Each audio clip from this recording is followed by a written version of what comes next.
Bonjour à toutes et à tous et bienvenue à cette nouvelle conférence VK. Vous nous retrouvez chaque semaine désormais depuis le début de cette grande crise sanitaire et toujours plus nombreux et nous vous remercions pour votre fidélité à nos rendez-vous. Nous avons pris la décision hier de modifier l'horaire de notre webconférence et d'avancer celle-ci à cet horaire de 13h30 en raison de l'allocution du Premier ministre tout à l'heure à 15h. Il nous semblait en effet incongru en cette situation de réfléchir à cette crise au moment même où l'exécutif prononce des paroles attendues et qui nous concernent tous, tant professionnellement que personnellement. Alors pour tous les inscrits qui n'auront pas pu nous suivre à cet horaire, nous nous en excusons très sincèrement et j'espère que vous suivrez le replay de cette webconférence et que celle-ci répondra à vos attentes. Alors cette webconférence s'inscrit dans notre campagne solidaire du service public avec le soutien de nos partenaires que nous remercions une nouvelle fois de s'être joints à nous pour offrir le maximum d'informations et de ressources utiles au secteur public en cette période.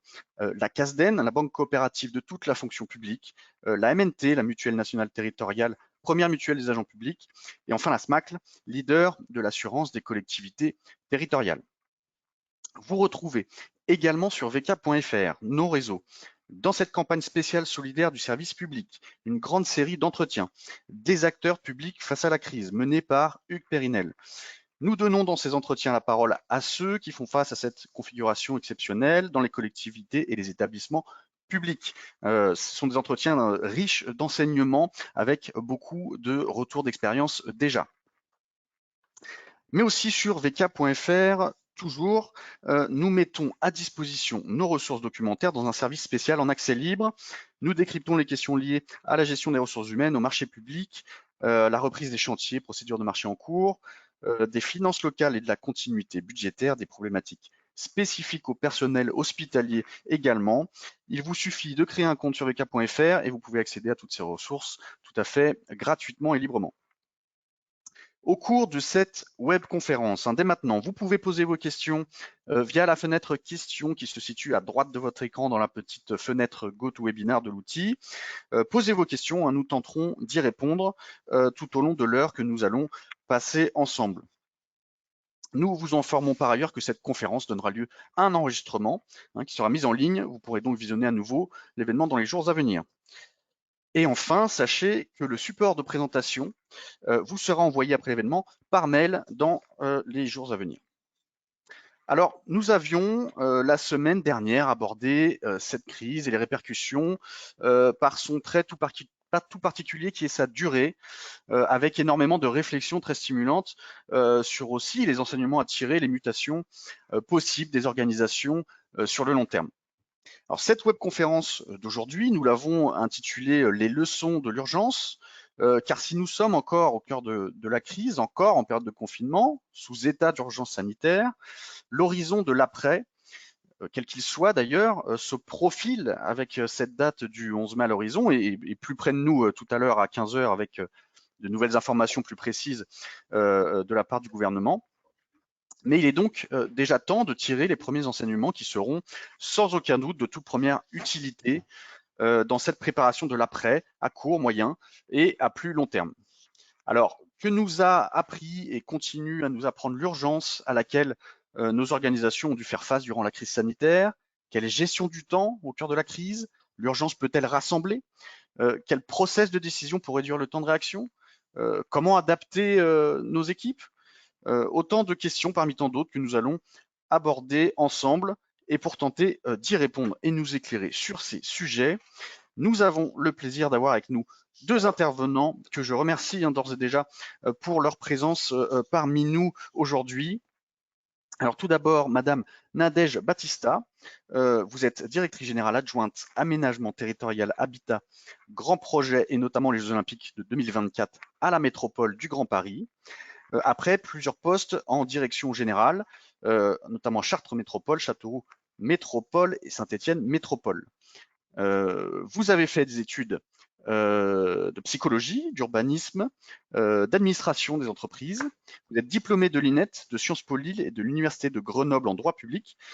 Vous êtes par ailleurs officier de la Marine nationale en qualité d'ingénieur en génie atomique. Vous êtes enfin membre de l'AATF, délégué régional Île-de-France de l'association, donc l'association des administrateurs territoriaux.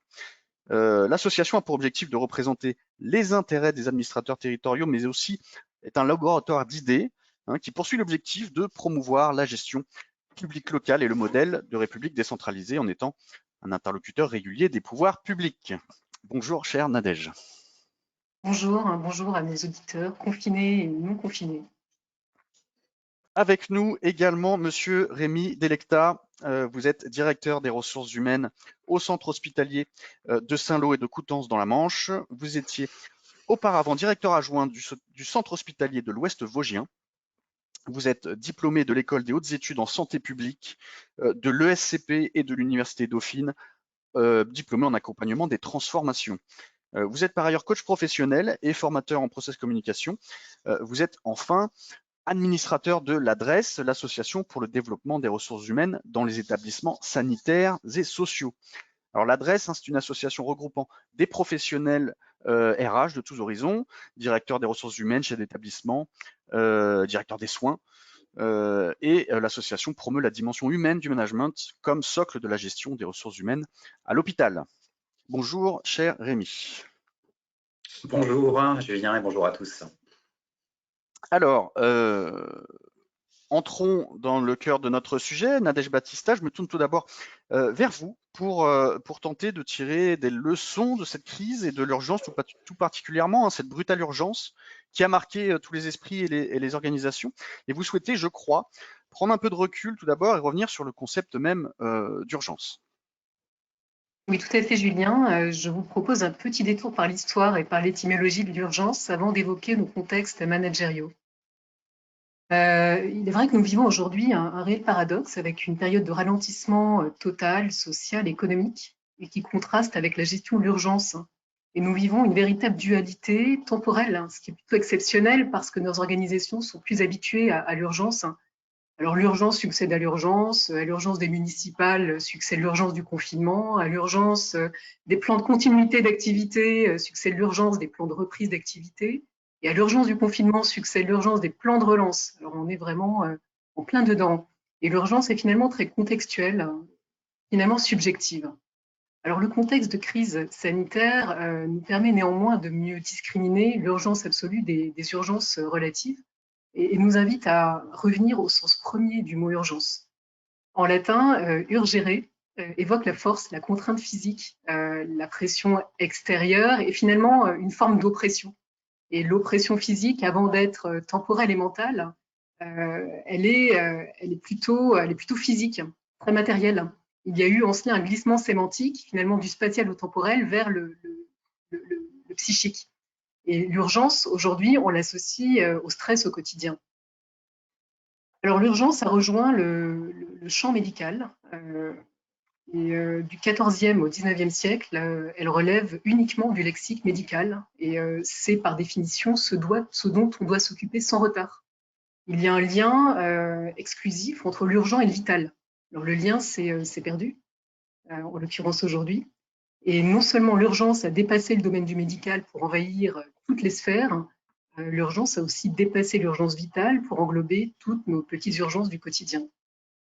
À l'origine exceptionnelle, on a une urgence qui est devenue tout à fait banale. Elle est devenue la norme, alors que finalement, elle était à l'origine, elle devait être l'exception. Alors le terme, comme je le disais tout à l'heure, c'est capitalisé dans le champ social-économique. Ce sont les médias qui donnent le rythme. Et l'urgence est finalement davantage subie. On peut dire que l'État a certainement perdu la maîtrise des horloges, parce que l'urgence, elle est, on le voit, sanitaire, elle est technologique, elle est médiatique, et puis surtout, elle est mondialisée. C'est le constitutionnaliste Guy Carcassonne qui nous dit tout sujet du 20h est virtuellement une loi. Et le même Guy Carcassonne constate que plus une loi est adoptée dans l'urgence et plus sa mise en application est lente. Ce qui questionne réellement sur la pertinence de nos urgences. Mais comme le dit donc ma diapositive suivante, le temps ne nous appartient pas. Donc l'urgence est omniprésente, envahissante. Nous sommes soumis à une injonction d'immédiateté. Nous sommes pressés d'apporter une réponse immédiate, quand bien même nous n'avons pas tous les paramètres pour y répondre. Et là, voilà, je fais une référence assez directe au contexte actuel. Nous sommes sommés de prendre la parole, alors même, mais les attentes se font pressantes. Et finalement, cette prise de parole vient calmer les anxiétés, faire retomber la pression. Et c'est là certainement son rôle principal. Cette demande sociale qui est pressante, elle est omniprésente. Et j'aime bien le terme de Sloterdijk qui parle d'une civilisation panique. Alors j'ai retrouvé la référence, c'est dans La mobilisation infinie. Alors la civilisation panique, c'est notre société qui est caractérisée par l'obsession de l'action, par la religion du mouvement perpétuel, par la fuite en avant, et puis finalement par une perte de sens. Alors l'urgence est surtout une donnée culturelle, et Bergson distingue le temps de la durée. Le temps ne nous appartient pas, parce que le temps est autonome, complètement autonome, il s'écoule indépendamment de nous. En revanche, nous maîtrisons la durée. Alors le temps est objectif, scientifique, la durée est perçue subjectivement, et le facteur psychologique est très important. Voilà, alors finalement, cette surexposition à l'urgence, elle est révélatrice de dysfonctionnement. Et j'ai relevé une explication assez éclairante de Michel Hauthès, qui est un sociologue contemporain. Et cette citation, je vous la propose sur la diapositive suivante. Donc il nous dit « Les situations qualifiées d'urgentes ou réclamant une intervention dans l'urgence sont des situations qui se sont installées depuis longtemps. Ce qui fait l'urgence d'une situation, souvent une urgence vitale, c'est un long processus de désagrégation qui s'est installé de longue date. C'est donc la défaillance de nos systèmes de prise en charge que met en exergue l'urgence. C'est le défaut de fraternité en amont qui crée la situation où c'est la vie de l'autre qui est en danger. » J'ai trouvé que cette citation était très, très appropriée à la crise sanitaire que nous traversons. Et l'urgence révèle une forme d'impréparation, en quelque sorte un manque d'anticipation. Et dans le cas de cette crise sanitaire, l'urgence révèle que nous n'avons pas su prévenir la crise. Et nous avions les moyens de la prévenir en faisant converger nos efforts au bon moment. Nous avons les moyens, mais nous avons agi en ordre dispersé et n'avons pas su finalement canaliser nos forces pour une action. Cher Nadège, l'urgence, c'est tout à fait intéressant, hein, cette citation et ce qui est au cœur évidemment de notre contexte actuel. Est-il possible, selon vous, de placer à la fois la notion d'urgence, mais cette situation d'urgence et en faire un état normal? Alors, en faire un état normal. Hein. Alors, vous me questionnez plutôt sur les perspectives, Julien. Hein. Oui, déjà. Effectivement.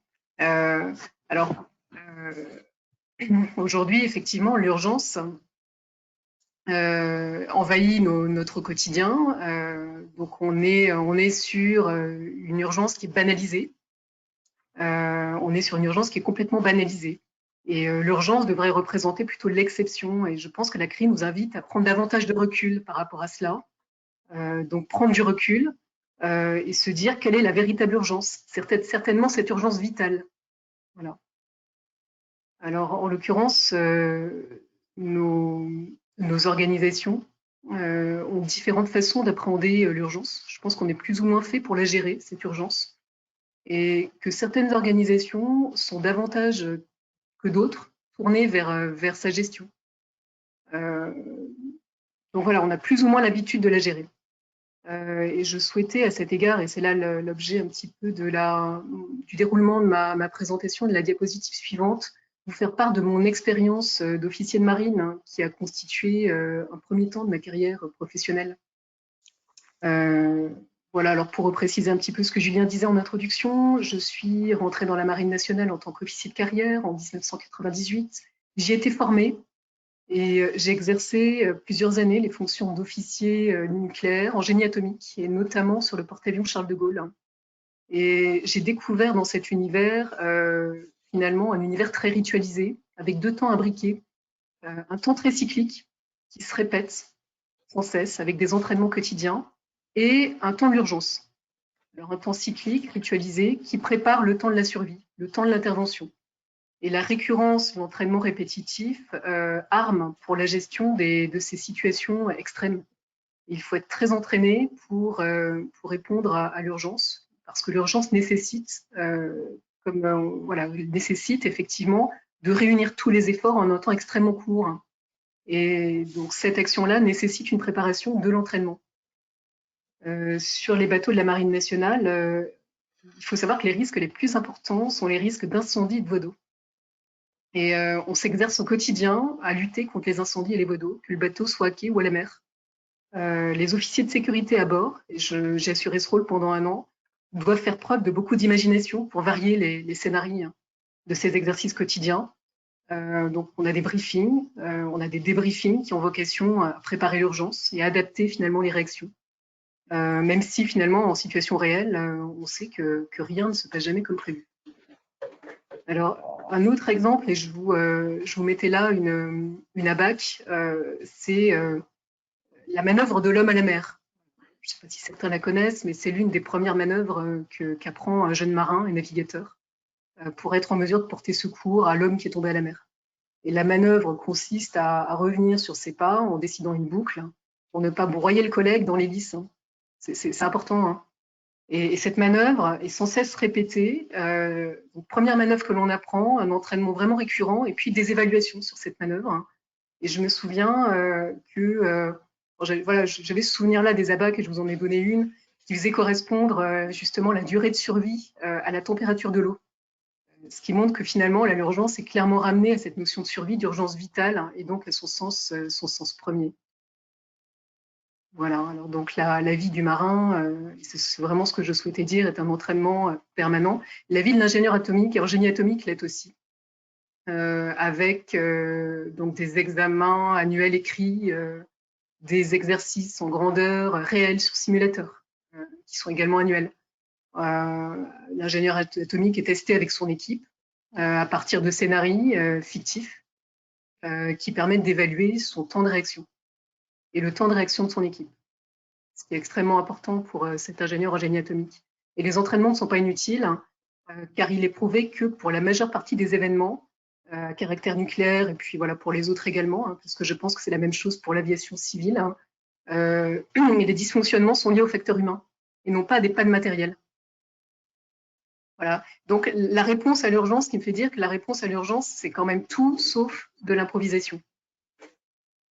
Voilà, et c'est dans la diapositive suivante, je vous propose encore une petite prise de recul avec une lecture un peu accélérée de l'ouvrage du général d'armée Pierre de Villiers, donc sorti il y a à peu près plus d'1 an, et qui nous parle un petit peu de l'urgence, avec notamment une petite citation qui parle aux managers. Quel que soit notre engagement, nous butons toujours sur un manque de temps et d'autorité. L'un donne la profondeur, l'autre l'épaisseur. Les deux procurent la puissance et l'espace. Alors que nous dit Pierre de Villiers? Qu'il faut privilégier la stratégie et adapter la tactique à la stratégie, se réapproprier ce cadre espace-temps qui a tendance à nous échapper, et puis surtout recréer une distance à la fois physique et temporelle. Et donc il cite une leçon de la sagesse afghane. Alors je ne sais pas si c'est réellement la sagesse afghane ou africaine, je n'ai pas réussi à remonter à la source et trouver l'origine de ce proverbe. Vous avez la montre, nous avons le temps.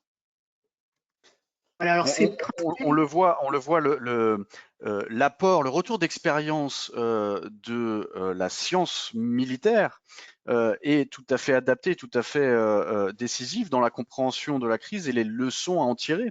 Et effectivement, c'est tout à fait intéressant de nous ramener à ces principes que vous venez d'exposer.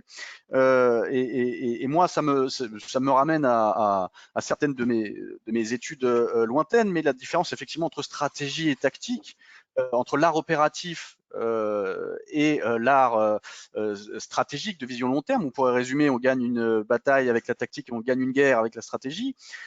La notion du temps long, d'avoir un objectif de temps long pour nos organisations, en plus de ce que vous avez rappelé, de la préparation nécessaire et ce qu'on pourrait traduire pour schématiser, mais la préparation n'était pas suffisante. Je ne parle pas du monde hospitalier d'urgence, mais de l'ensemble des organisations publiques.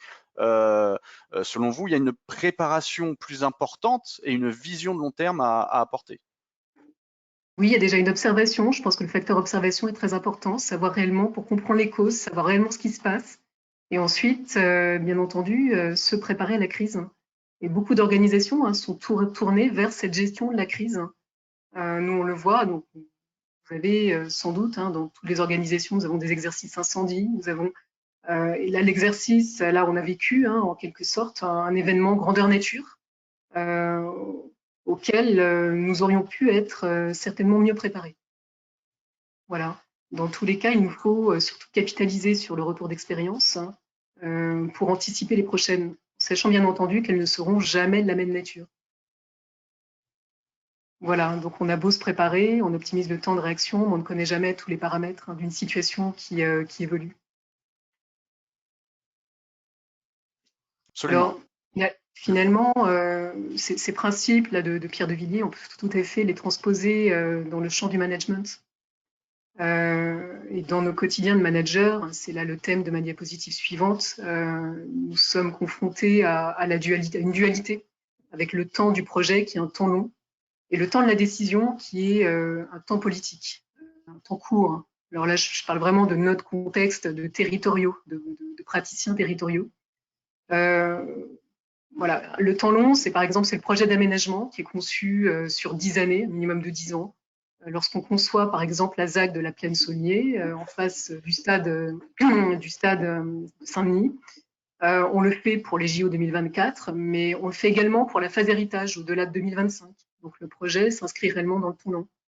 Un projet de construction d'un équipement, quel qu'il soit, c'est plus de 3 ans. Donc on est vraiment là sur le temps long, qui contraste avec le temps court de la décision, le temps court du politique. Si l'on revient au lexique médical, l'urgence correspond, alors Rémi me complétera, mais aux soins non programmés. Donc voilà, dans les rapports, notamment l'IGAS, quand on parle des urgences, on parle des soins non programmés. Et le risque du manager, c'est de délaisser le programmé pour ne gérer exclusivement que le non programmé.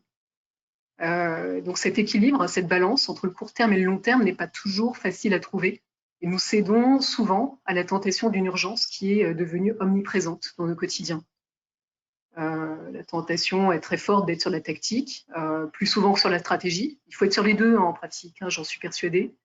La surcharge du présent nous empêche donc d'une part d'ancrer l'organisation dans son histoire. C'est important de revenir au passé, d'ancrer l'organisation dans une histoire, et d'autre part de projeter cette organisation dans l'avenir. On est trop focalisé sur l'instant présent et on délaisse finalement à la fois l'histoire et puis l'avenir.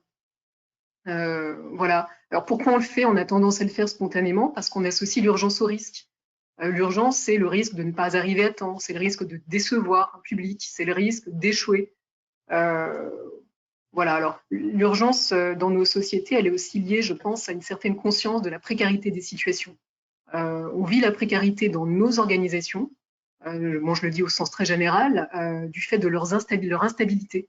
Aujourd'hui, effectivement, les organisations changent énormément. Donc, on a des mutations permanentes, on a des mobilités accrues sur les postes, ce qui crée un contexte relativement instable et ce qui positionne finalement les collaborateurs plutôt dans l'urgence. Et nous cédons très facilement à la pression du temps qui est exogène, imposée de l'extérieur, notamment alors quand le journaliste attend une réponse, quand il faut répondre aux mails quotidiens que l'on reçoit. Et je pense qu'il est difficilement concevable de faire attendre un mail plus de 24 heures dans sa boîte mail. Voilà. Sans compter les solutions toujours plus innovantes de communication que l'on nous propose pour partager l'information. Je pense en particulier aux chats d'entreprise qui connaissent un beau développement et puis plus généralement à notre tendance à l'hyperconnectivité. Alors il faut aussi dire que l'urgence confère de l'importance à la mission et à celui qui l'accomplit. L'urgence valorise et s'occuper de la stratégie, c'est peut-être moins valorisant. Alors d'ailleurs, un cadre qui ne ferait que de la stratégie au quotidien peut légitimement se préoccuper de ces situations. L'urgence donne au contraire donc ce sentiment de puissance, de performance et je dirais même d'intensité. Et quand bien même cette urgence est valorisée, il faut savoir prendre du recul par rapport à nos quotidiens qui sont vraiment surchargés. Donc, en distinguant l'urgence absolue des urgences relatives, comme nous y invite la crise actuelle. Et puis, peut-être également, là je vous fais un petit schéma sur la diapositive suivante, avoir conscience du caractère transmissible de l'urgence. Voilà, alors l'urgence, c'est une maladie contagieuse qui se transmet par la chaîne hiérarchique. Alors, on le vit, on le voit aisément. C'est pour cela, à votre avis, cher Nadège, que on a le sentiment dans certaines collectivités d'avoir un PCA, un plan de continuité d'activité qui s'écrit au jour le jour et qui n'anticipe pas suffisamment peut-être sur le long terme cette réponse à l'urgence qui est devenue finalement la norme. Alors un PCA, moi je pense que ça s'écrit nécessairement au jour le jour parce qu'on ne peut jamais tout anticiper. Là, voilà, je suis vraiment désolée, mais pour le coup, un PCA, moi je le conçois vraiment comme un document évolutif. Et voilà, je pense qu'il est impossible. On anticipe toujours l'événement qui ne survient jamais, hein, d'une façon générale. Alors après, il est clair que comme l'urgence valorise, l'urgence dynamise, l'urgence donne une impression d'intensité, on aura plus tendance effectivement à la privilégier. Et c'est certainement au détriment d'un certain ancrage de paramètres qui sont vraiment dimensionnants pour notre vie professionnelle. Vous partagez, cher Rémi, sur la nécessité d'un PCA évolutif en permanence sur ces gestions de crise? Je ne peux que confirmer, en effet, et le PCA est extrêmement difficile à maintenir, si j'ose dire, en milieu hospitalier. On est dans une activité où, et je remercie Nadège d'avoir remis en perspective l'activité programmée en la distinguant de l'activité non programmée. C'est un fait. Et ce qu'il faut aussi savoir, c'est qu'à l'hôpital, j'ai envie de dire, le quotidien doit être assuré et ne peut pas être retardé, même pour de l'activité programmée, pour suivre des patients de court séjour ou des patients d'EHPAD ou de SSR. Eh ben, il faut de toute façon avoir les équipes au rendez-vous auprès des patients. On ne peut pas se dire, bah non, on fera les soins demain ou la semaine prochaine. Et du coup, sortir de l'urgence est extrêmement, demande une agilité et demande, on va dire, une capacité de prise de recul extrêmement importante. Je dirais encore plus à l'hôpital qui tourne H24 que dans les autres organisations. D'accord. Très bien. Cher Nadège, alors, petit manuel de survie en situation d'urgence pour le manager, très utile à mon avis pour l'ensemble de nos décideurs et managers qui nous écoutent. Alors, il n'est pas complet et j'appelle chacun à y contribuer, à le compléter. Voilà, ça pourrait être un objectif que l'on se donne. Je pense qu'il est important déjà, dans un premier temps, d'avoir la conscience que la valeur donnée à l'urgence relève vraiment du culturel. C'est vraiment un construit. Voilà, on n'est pas avec l'urgence, on est simplement immergé dans une société qui, à un moment donné, dans laquelle l'urgence est contagieuse. D'autre part, ce qu'on peut se dire, c'est de ne pas surutiliser le mot urgence, parce que le simple mot a un effet réellement anxiogène, et je dirais même contre-productif. Je pourrais également me conseiller de ne pas céder au réflexe pavlovien de l'urgence et de ne pas répondre à l'urgence par l'urgence. Et on constate à cet égard que beaucoup d'urgences se résolvent d'elles-mêmes. Hein, finalement, si on laisse passer le temps, les choses se remettent peu à peu en place. Donc là, je l'avais formulé ainsi, c'est savoir prendre le temps et adopter une position asymétrique, ne pas céder à l'escalade de l'urgence. Voilà. Alors, d'une façon un petit peu ironique, je m'étais cessé de tuer le temps et accepter les temps morts. Accepter les temps morts, mais certainement les mettre à profit pour faire de la stratégie, pour concevoir la stratégie, pour regarder le passé et puis prévoir l'avenir. Paradoxalement, je dirais également redonner l'importance aux routines, redonner de l'importance aux routines, à l'entraînement, donner de l'importance au fond, de la même façon que le sportif doit travailler le foncier, à savoir l'endurance. Voilà, on parle beaucoup de foncier qu'on travaille pendant l'hiver, à côté de son travail de vitesse. Voilà, et puis finalement, croiser, je pense qu'il est croisé, il faut croiser également l'importance et l'urgence. Et je vous ai mis à cet égard une petite matrice qui est la matrice d'Eisenhower, qu'on connaît bien. Je pense qu'il est important de croiser ces deux dimensions, de réexaminer en permanence l'urgence à l'aune de l'importance, selon le principe de cette matrice, et finalement de prioriser ce qui est à la fois urgent et important. Alors, la matrice d'Eisenhower ne donne pas la solution à tous les problèmes, mais permet certainement de mieux les discriminer. Voilà.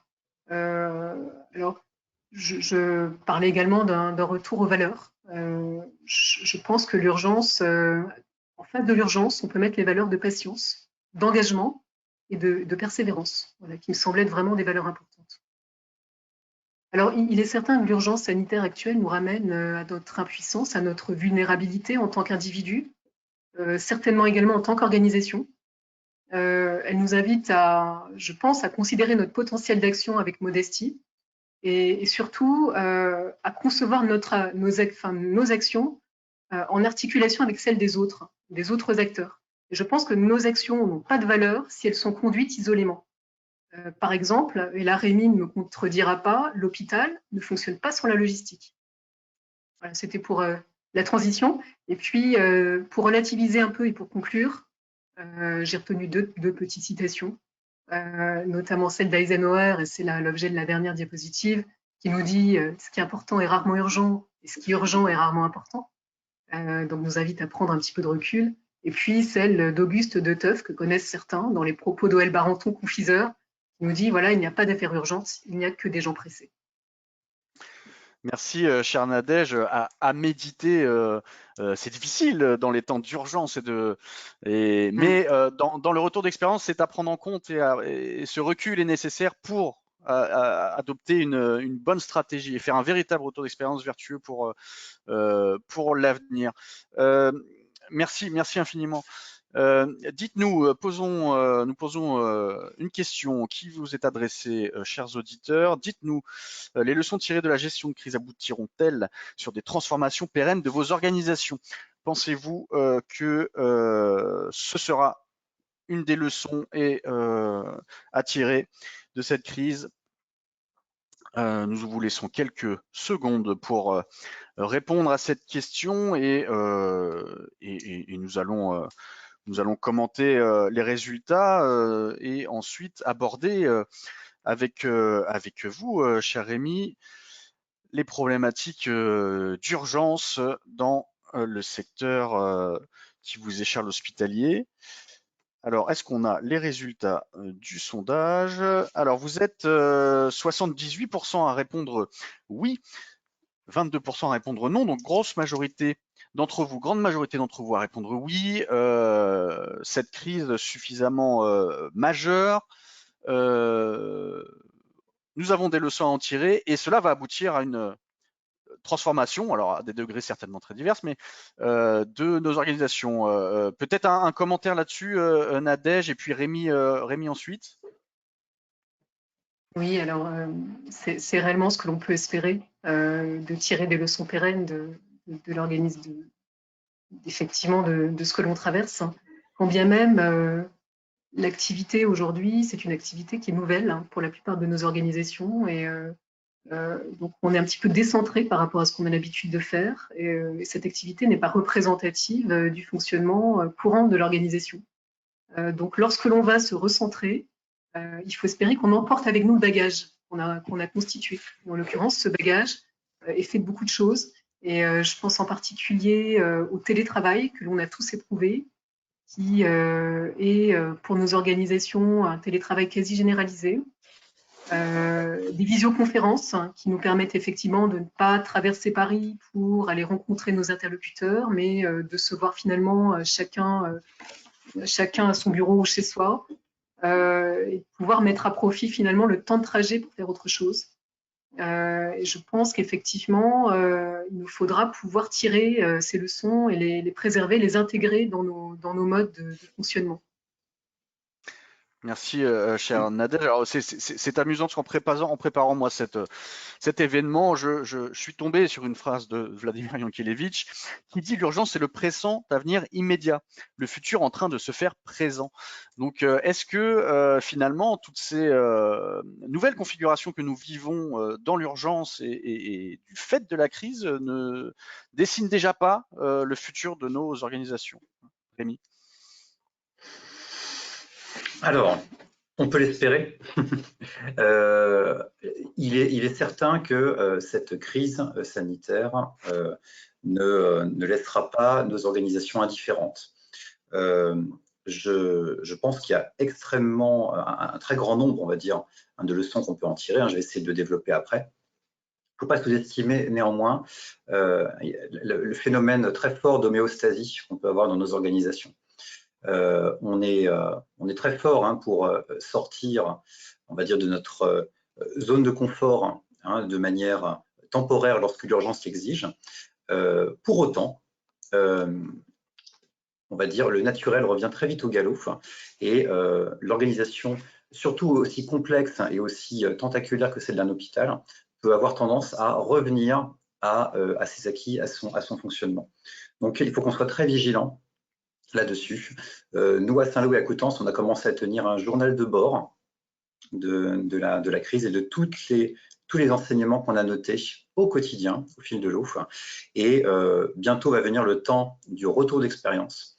Et on en attend énormément, justement, de ce temps de retour d'expérience pour pouvoir capitaliser sur qu'est-ce que nous avons fait pendant cette crise que nous aurions dû faire depuis longtemps, enfin que nous devrions faire au quotidien, et qu'est-ce que nous devrions cesser de faire pour que l'avenir soit meilleur qu'il ne l'était avant la crise. Voilà. Très bien. Alors, dans les premières leçons et une remise en perspective, c'est évidemment, et Nadège, vous l'avez évoqué au terme de votre présentation, c'est évidemment le travail à distance. Tout à fait, Oui. tout à fait. Donc, merci beaucoup Nadège d'avoir ouvert cette perspective-là sur la fin de votre présentation. Le mot distanciel, déjà, il n'est pas dans le dictionnaire. C'est un terme que le correcteur orthographique ne reconnaît pas et qui s'est imposé depuis quelques jours et semaines. Alors, nous, c'est on va dire, des grandes leçons qu'on a pu tirer de cette crise. C'est que, en fait, déjà, alors que le télétravail était une modalité organisationnelle, on va dire, qui n'était pas de prédilection dans le monde hospitalier, eh bien, il a dû le devenir par urgence parce qu'il y avait, on va dire, un phénomène tout simplement de protection de nos professionnels et aussi de certains qui ont souhaité se mettre, entre guillemets, à l'abri tout en poursuivant leur activité professionnelle. Donc, il a fallu, quelque part, y répondre de manière rapide. Ça fait 2 ans qu'on a développé le télétravail dans notre organisation, mais on était à une quarantaine d'utilisateurs, entre guillemets. On a triplé ce nombre en à peine 15 jours. Voilà. Donc, ça, c'est quand même l'un des effets assez notables. Et en plus, aujourd'hui, on a des professionnels qui, non seulement ont pu s'y épanouir dans cette position de télétravail, alors que jusqu'ici, elle était réfutée, elle était source d'angoisse ou d'impossibilité. Je ne pourrai jamais réaliser mon métier, mes fonctions en télétravail. Et pourtant, eh bien, non seulement, là, on est en train de le quantifier par une étude, on est en train de mener en interne, mais les premiers retours, on va dire, sentimentaux vont dans ce sens. Non seulement ça marche, non seulement les gens sont heureux en télétravail, pas trop longtemps quand même, voilà, ça ne doit pas être du continu, mais en tout cas, on va dire que dans l'ensemble, ils sont heureux au télétravail. En plus, ils sont plus performants, plus efficaces. Voilà. Évidemment, quand on pense aussi au télétravail à l'hôpital, ça ne concerne que certaines fonctions. Il va de soi que les soignants qui sont au lit du malade, bien évidemment, ces fonctions-là sont très peu télétravaillables. Encore que, il y a des fonctions qui peuvent l'être pour autant. Tout ce qui relève, par exemple, du secrétariat médical, de la diététique, de ces activités-là, ou même tout ce qui concerne le codage, la traçabilité. Il y a beaucoup de choses qui peuvent se faire à distance. Et on a réussi à le réaliser, et ça, c'est une belle leçon d'urgence, il me semble.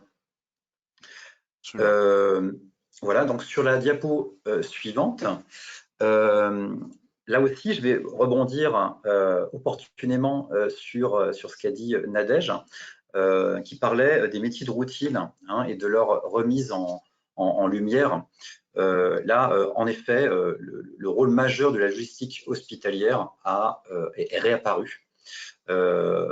On s'est retrouvé dans une situation où il fallait approvisionner en matériel un grand nombre de services et en plus en quantité sur des éléments comme les masques, bien sûr, mais aussi les surblouses et autres consommables du quotidien. Et là, les équipes qui traitaient les secteurs Covid n'avaient pas le temps de fonctionner comme d'habitude, passer des commandes, d'aller chercher le matériel au magasin centralisé. Donc, le magasin s'est complètement réinventé. Et du coup, on a doublé l'effectif du magasin. Ce sont les magasiniers qui allaient directement livrer dans les services. On a fait le choix de renforcer l'équipe du magasin par des soignants.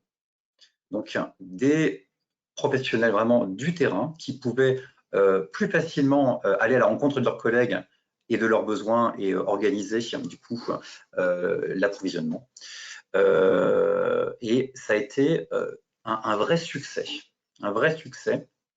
qui a permis non seulement de rappeler l'importance de ces métiers de l'approvisionnement, de la logistique, des transports, de la circulation des déchets, etc., mais qui a aussi permis de rapprocher les équipes soignantes des équipes logistiques. Et ça, c'est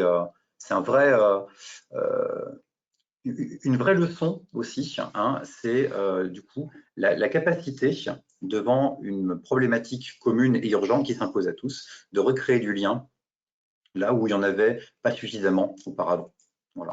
On le voit une nouvelle fois, je m'inspire de ce que Nadège nous a présenté auparavant, les apports une nouvelle fois des enseignements de la science militaire avec l'importance de la logistique, de l'intendance, on pourrait dire dans le langage plus militaire, et cette notion de solidarité, de maillon de la chaîne, d'une chaîne solide, une transmission de la chaîne qui génère de la solidarité.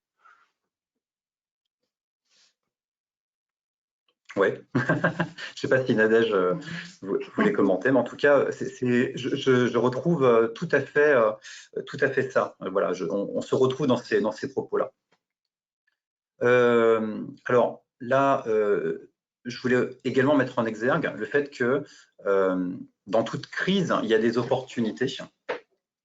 Et alors là, je partage assez volontiers avec vous un exemple que j'ai trouvé assez éclairant et assez amusant en même temps. Ça fait des années qu'on s'interroge sur le fonctionnement de l'hôpital. Donc là, quand on pense au temps long, on y est. Mais pour autant, cette vision qu'on a depuis quelques années, qui est de sortir de cette logique de service spécialisé pour plutôt raisonner en secteur chaud, tiède et froid. Par chaud, on entend qu'il y a besoin de soins très urgents et très encadrés sur le plan matériel et humain. On pense au secteur de réa, de soins continus, etc. Et puis les secteurs tièdes, qui sont les secteurs de court séjour. Et puis enfin le secteur froid, qui est plutôt le long séjour et l'hébergement. Ce scénario-là a toujours été jugé irréaliste, voire farfelu, impossible, ne correspondant pas aux réalités de terrain. Eh bien, dans les faits, nous l'avons réalisé en 3 semaines, parce qu'on n'a pas eu le choix. Et tous les hôpitaux, je pense, se sont organisés de cette manière. Aujourd'hui, à l'heure où on se parle, dans plus aucun hôpital, il n'y a un service de gastro d'un côté et de l'autre de chirurgie vasculaire. On a des secteurs Covid et des secteurs non Covid pour l'essentiel. Et tous les secteurs sont rassemblés et organisés autour de cette impérieuse nécessité d'avoir des circuits de patients qui soient bien définis et qui évitent de propager la contamination. Voilà. Donc en fait, et on y est parvenu. On y est parvenu en plus de manière assez simple. L'urgence a cette capacité de rendre disponibles aussi les acteurs et de les faire participer aussi, de les mettre autour de la table. Dans tous les hôpitaux aujourd'hui, c'est compliqué de mettre autour de la table tous les acteurs qui sont concernés par les dossiers du quotidien. J'entends notamment les médecins, les cadres, les dirigeants, les acteurs de terrain, les syndicats, mettre tout ce monde-là ensemble autour d'une table, c'est très compliqué. Et là, on a réussi à le faire de manière très simple. On a aussi ritualisé, je reprends un terme de Nadège, on a ritualisé une pratique. Tous les matins, ou un matin sur deux maintenant, on est en cellule de crise. Alors c'est assez drôle, hein, on n'aurait jamais imaginé vivre ça, mais en fait on est dans un amphi, chacun avec son masque, avec la distance de sécurité, hein, et on se parle tous sur tous les sujets. Et du coup, il n'y a plus de sujets qui soient, je dirais, propres à un service, une direction fonctionnelle ou autre. Tous les sujets sont partagés. Ça se passe bien. Il n'y a pas de... Je dirais qu'il y a une étonnante sérénité dans nos échanges. Hein, l'urgence n'est pas incompatible avec, je dirais, un certain calme, une certaine retenue, une capacité à co-construire. Et ça, c'est vraiment une des leçons aussi qu'on peut en tirer. Et si on arrive à le faire, intéressant et tout à fait positif. On associe plutôt effectivement la gestion de l'urgence et le mot est anxiogène et génère plutôt des sentiments d'impréparation, des sentiments plutôt négatifs. C'est intéressant d'en tirer quelque chose de vertueux. Mais alors, question qui nous est posée par nos auditeurs. Si l'urgence peut exister au nom de la solidarité, on a compris que l'urgence générait de la solidarité, ou peut-être que finalement c'est fictif et que la solidarité existe au-delà de l'urgence et que l'urgence ne fait que le révéler. N'y a-t-il pas, avez-vous identifié paradoxalement des effets négatifs sur le travail collectif ? Il y en a aussi. Hein. Alors, je vais répondre à votre question et puis je reviendrai après sur un élément qui me semble important. On a, comment dire, l'hôpital s'est beaucoup organisé sur ces dernières semaines autour justement des secteurs qui sont le plus confrontés à l'urgence. Je pense notamment au secteur de Réa. On a dû, tous les hôpitaux, vous le savez, hein, on a dû doubler, voire tripler nos capacités d'accueil en Réa, ce qui est très difficile à réaliser parce que ça demande d'aller chercher les professionnels, de les former à la hâte, comme on peut, et du coup de doubler ou tripler les équipes qui n'ont pas l'habitude, pour le coup, de traiter ces secteurs-là. Donc, on a mis vraiment un gros coup de projecteur, une très très grosse mobilisation autour des secteurs de Réa et aussi des urgences et du SAMU. Hein. Et du coup, cette mise en lumière de ces secteurs-là peut générer aussi des réactions partagées parmi les professionnels. Et pourquoi est-ce qu'il y a autant d'attention qui est accordée à ce secteur-là et pas aux autres? Par exemple, on a des secteurs de chir qui se sont reconvertis pour faire de la médecine polyvalente, avec des professionnels qui n'ont pas l'habitude, du coup, on va dire qui ont l'habitude de traiter des patients qui sont à peu près en bonne santé, qui ont besoin d'être réparés le temps de leur séjour. Là, du jour au lendemain, ils prennent des patients qui, pour certains, connaissent un décès ou connaissent des circonstances extrêmement compliquées sur le plan sanitaire et donc ne sont pas préparés à ça. Et pour autant, voilà, la lumière n'a pas été aussi fortement orientée vers ces secteurs-là. Donc on a je dirais, voilà, ce sentiment d'inéquité qui a pu émerger. Et ça, on est tous confrontés à ça. On a aussi des professionnels qui, très spontanément, sont OK pour répondre à l'urgence. OK, il y a des secteurs Covid, je veux en être. Je veux participer, je veux être en première ligne. Et puis d'autres, au contraire, qui sont tétanisés, qui sont angoissés, qui n'arrivent pas à gérer leurs propres craintes et qui, du coup, ont préféré se mettre en retrait ou alors sur des secteurs moins exposés au virus. Donc, il y a ça aussi et il faut en tenir compte. J'ajoute aussi, enfin, que beaucoup de professionnels qui travaillent à l'hôpital sont à l'aise dans l'urgence. Voilà. Il y a aussi, voilà, certains ont des besoins psychologiques, hein, ça parlera à tous les amateurs de ProcessCom, ont des besoins psychologiques d'excitation au sens être confronté à un challenge, quelque chose qui est stimulant. Et du coup, se dirigent assez spontanément vers des secteurs justement comme les urgences, comme le SMUR, ou des secteurs qui impliquent une réaction très rapide Donc là, on a beaucoup de gens qui du coup s'y retrouvent pas mal. Et puis, il y en a qui s'y retrouvent pas du tout. Et donc, on a aussi des gens en réa, par exemple, qui se rendent compte que finalement, c'est pas fait pour eux. Et donc, je pense qu'on va avoir beaucoup de mouvements internes à l'issue de la crise. Ça fait aussi partie de ces enseignements-là. Hein. On n'est pas tous, je dirais, égaux devant l'urgence, voilà, en tant que professionnel. Et en tant qu'organisation également, évidemment, bien entendu. Et ouais, et ouais.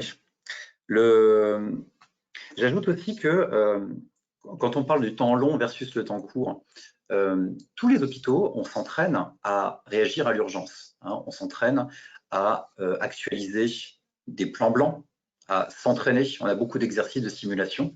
Donc, on sait y faire face, en fait, globalement. C'est jamais parfait, mais je veux dire, globalement, on se débrouille. Là, la grande particularité de cette crise, c'est que c'est une espèce de plan blanc permanent qui s'étale dans la durée. Quand on a affaire à un afflux de malades, par exemple, je ne sais pas moi, suite à une intoxication, voilà, on a tout d'un coup 20, 30, 40 patients dont il faut s'occuper. Ok, on le fait, au bout de 2-3 jours, c'est terminé. Là, on est dans un plan blanc permanent qui dure.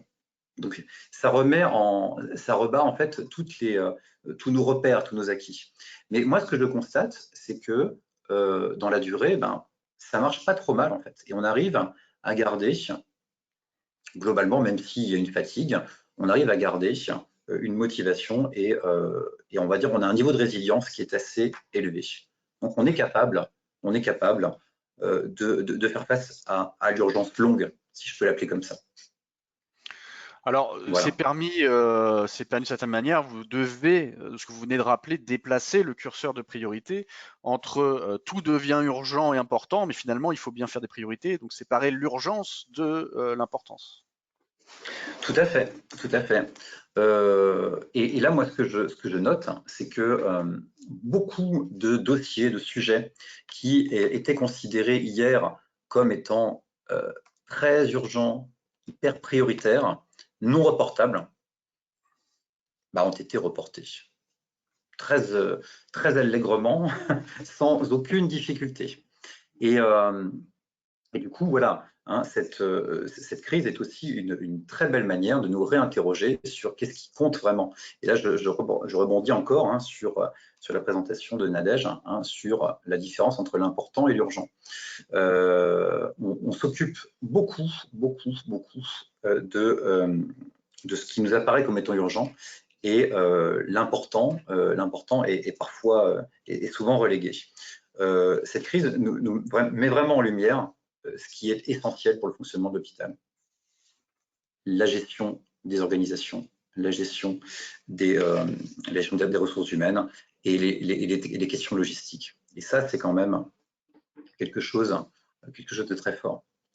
Ce qui est très important aussi, c'est encore plus aujourd'hui que jamais, c'est d'être à l'écoute des équipes. On le fait jamais suffisamment. On n'est jamais en tant que directeur ou directeur adjoint, on n'est jamais suffisamment sur le terrain, on n'est jamais suffisamment à l'écoute des équipes. Là, on a eu des petits miracles qui se sont passés. Simplement, à chaque fois qu'on a posé la question aux équipes sur comment est-ce qu'on peut gérer les choses. Et là, j'en partage une avec vous que je trouve assez formidable. On a manqué de surblouses à Saint-Lô-Coutances, mais à peu près dans toute la France. On a une de nos lingères qui travaille à la blanchisserie qui a eu l'idée de confectionner des surblouses à partir d'éléments textiles. Voilà, elle a pris des ponchos de Decathlon qui nous ont été offerts, et en les assemblant avec des pièces de tissu, arrive à faire des surblouses tout à fait convenables, hein, avec le stempel du médecin hygiéniste, et facilement reproductibles. Et en plus lavables. Du coup, on a monté la semaine dernière un atelier de découpe de tissus avec des professionnels dont c'est pas forcément le métier à la base. Voilà, on avait une psychologue, on avait un cuisinier, on avait voilà, des gens qui se sont mis volontairement dans cet atelier. Et voilà, finalement, on arrive à faire de notre hôpital une usine textile en quelques jours à peine. Et ça aussi, c'est assez formidable, et ça vient des idées du terrain. Voilà. Ça c'est certainement quelque chose à intégrer et c'est certainement ce qui est fait dans beaucoup d'organisations, dans un vrai rétex déjà au cœur de la crise, de recueillir toutes ces bonnes pratiques et ces bonnes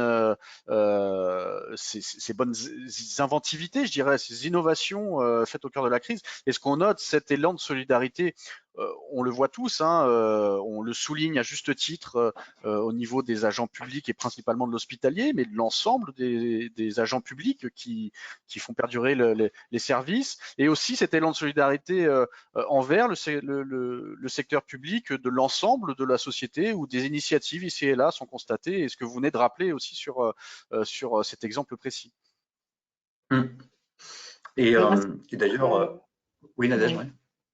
Non, c'était simplement pour abonder sur le propos de Julien, parce qu'à cet égard-là, on a quand même un cadre aujourd'hui réglementaire qui est beaucoup plus souple, hein, avec toute une série d'ordonnances qui régissent les différents aspects de nos champs d'action en tant que collectivité territoriale.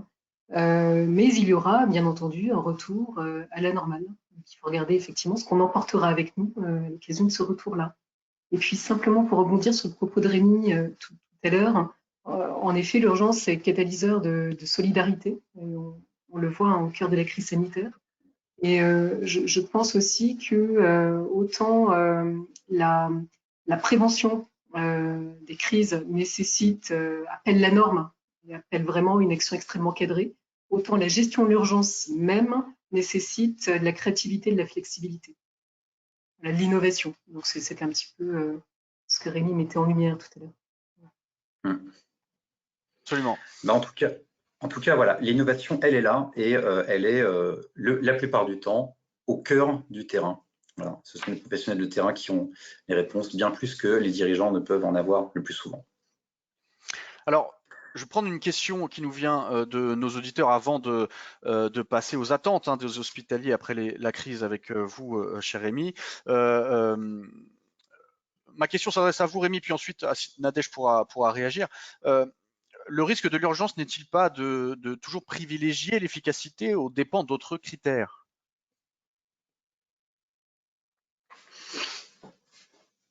Le risque de l'urgence n'est-il pas de privilégier l'efficacité?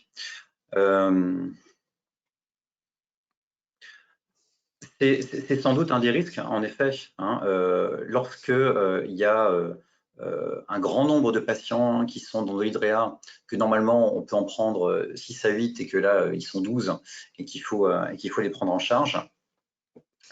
C'est sûr que on a besoin, voilà, il y a une impérieuse nécessité qui impose de réagir. Ça ne veut pas dire que on s'interdise lorsque, on va dire, on a la possibilité de prendre du recul, hein, une fois l'épisode on va dire de crise passée, de s'interroger sur comment est-ce qu'on pourra s'organiser la prochaine fois et quelles leçons on peut en tirer. Mais en tout cas, on est contraint à faire face, hein. C'est la nature même, je dirais, de la prise en charge tout simplement de la vie humaine, voilà, hein, et on y est confronté vraiment tous les jours. Donc oui, en effet, c'est un des risques, c'est de se concentrer sur l'efficacité, mais quand on n'a pas le choix, on n'a pas le choix. Nadège, là-dessus, peut-être une réaction sur cette remarque, cette question? Oui, mais je pense qu'effectivement, avec l'urgence, on est davantage dans l'obligation de résultat. L'obligation de moyens n'est pas un degré suffisant. Et ce qu'on attend effectivement quand on est au cœur d'une crise, c'est qu'il y ait du résultat. Et effectivement, l'auditeur a raison. Gérer l'urgence, c'est aussi peut-être avoir la tentation de privilégier l'efficacité. Voilà ce que je peux dire. Alors après, est-ce que c'est un inconvénient? Voilà, c'est un petit peu la question qui se pose. Passons pour conclure. Pardon, Nadège. Oui, je vous en prie, si vous voulez compléter. Non, simplement pour dire que l'efficacité, elle est au cœur même de nos principes managériaux, dans tous les cas.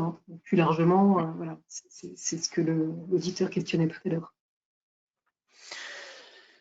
Merci. Alors, cher Rémi, les attentes des hospitaliers après la crise, projetons-nous un petit peu, un retour d'expérience.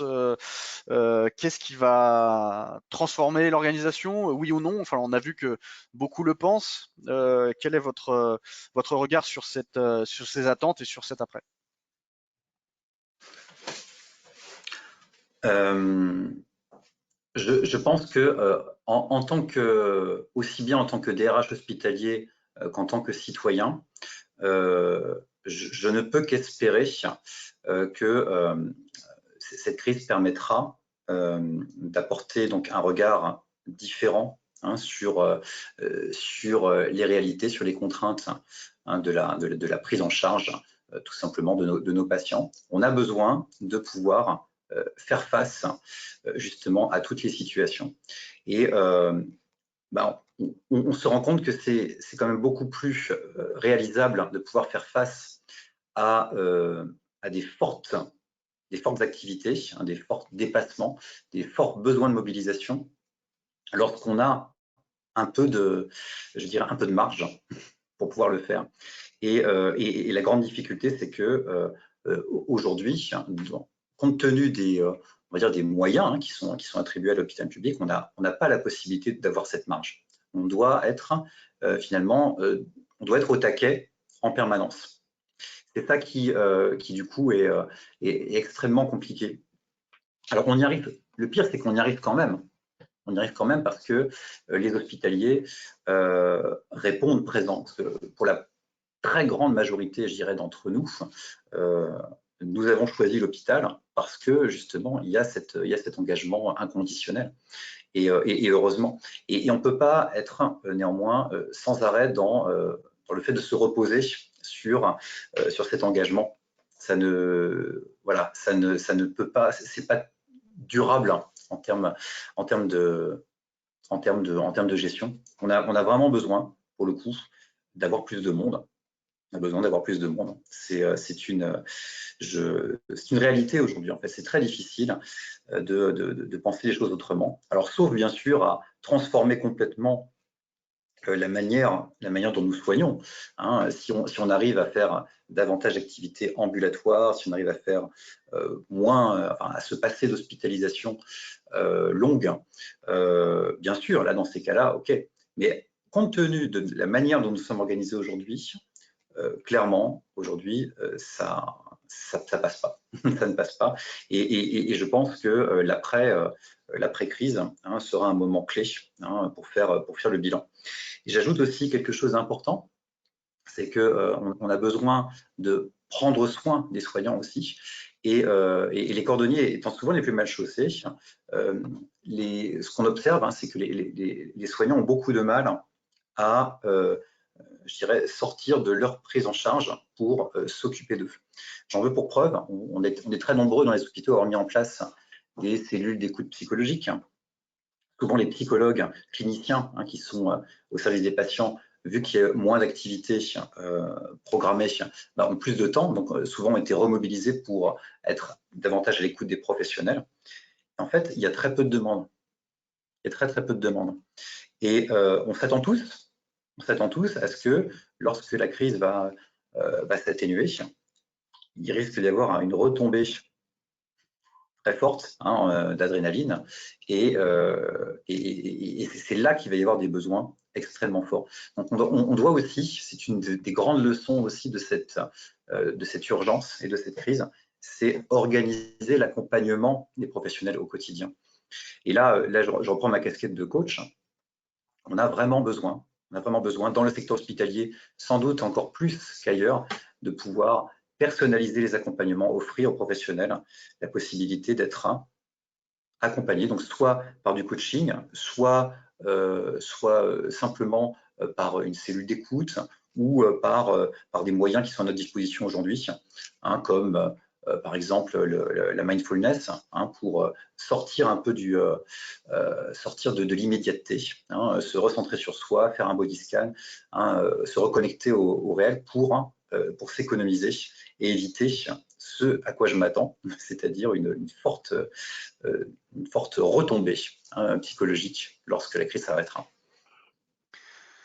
Nadège, peut-être un mot pour conclure sur les leçons de manière générale et puis les attentes au-delà de l'hospitalier, hein, mais j'irais de l'ensemble des établissements publics, plus particulièrement des collectivités territoriales. Oui, alors peut-être un petit peu pour prolonger la discussion que nous avions eue tout à l'heure avec l'auditeur sur l'efficacité, simplement dire qu'effectivement l'efficacité dans la gestion, les attentes en termes d'efficacité ne doivent pas nous faire oublier, je pense, la valeur de justice et celle de liberté. Quelque part, voilà, il nous faut réfléchir nos actions à l'aune de la justice et de la liberté, ne pas oublier ces valeurs-là. Donc, par ailleurs, la crise actuelle remet l'humain au centre, donc avec des préoccupations qui tournent beaucoup autour de l'urgence vitale. Donc, on revient vraiment à l'essence même du mot urgence, autour des fondamentaux que sont l'alimentation, l'éducation. Donc, on est un véritable retour aux sources. L'homme est au cœur finalement des attentions.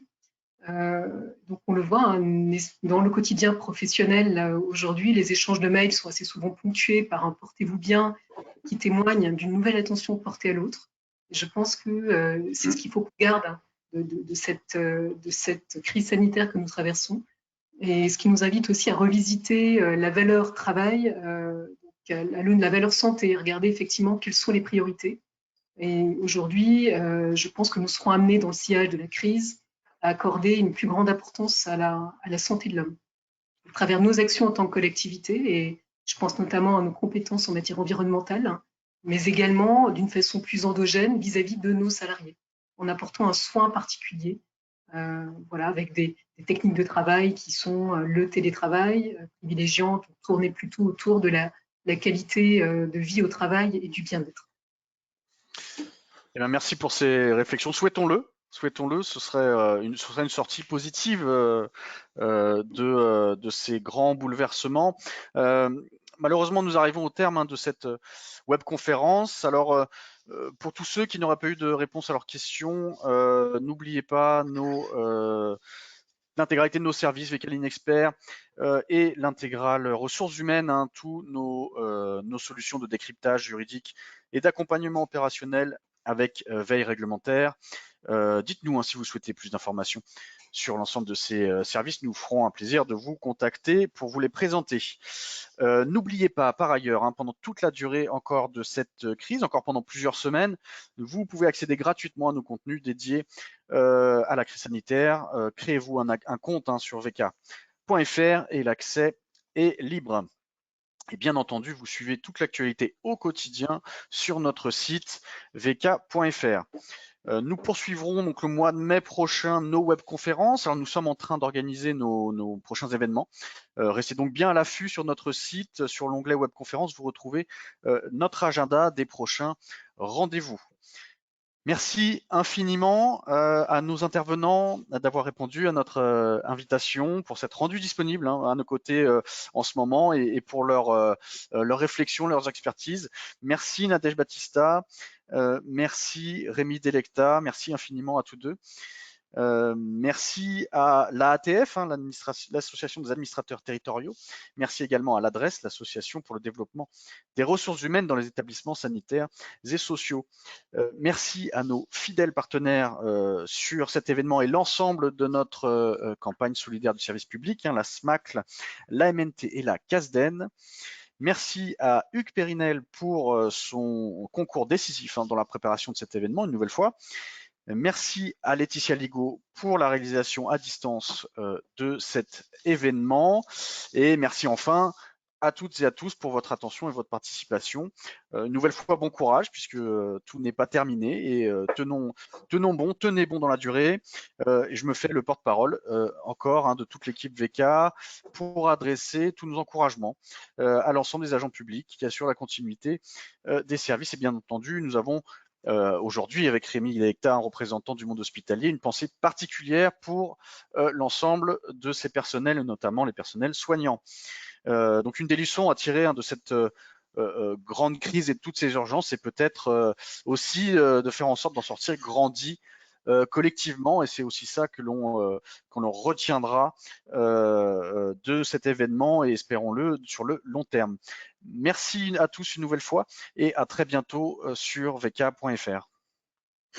Et merci Julien.